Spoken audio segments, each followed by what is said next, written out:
ఇటుక బట్టి పనైనా, గృహ నిర్మాణాల కూలైనా, పారిశుద్ధ్య పనులైనా, పాడి పంట విషయమైన బీహార్ వాళ్లే మన రాష్ట్రమంతా.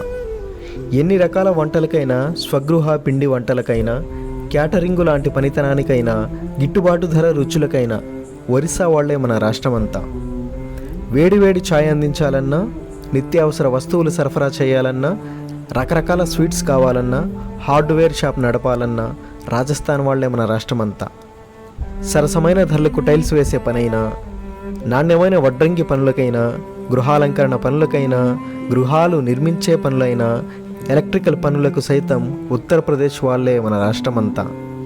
ఆంగ్ల భాష అధ్యాపకులైనా, గ్రామ గ్రామాల్లో ఆంగ్ల భాష బోధనకైనా, ఆసుపత్రుల్లో నర్సింగ్ సేవలకైనా, ఎలాంటి ఉపాధి అవకాశాలున్న కేరళ వాళ్లే మన రాష్ట్రమంతా.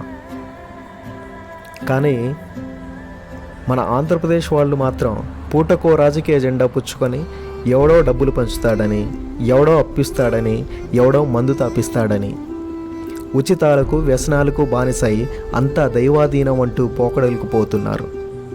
పగటి కలలు కంటూ ఉన్న ఊరు ప్రాంతం వదలక, బాధ్యతలు మరిచి, చేతిలో ఉన్న వృత్తిని వదిలి శ్రమ లేకుండా కోట్లు గడించాలనే పెరాశతో, అత్యాశతో భవిష్యత్తుని అగమ్య గోచరం చేసుకుంటున్నారు. వారి వల్ల దేశానికి, రాష్ట్రానికి కాదు కదా, వారి కుటుంబానికి, వారి కుటుంబ సభ్యులకి ఎటువంటి ఉపయోగం ఉండదు.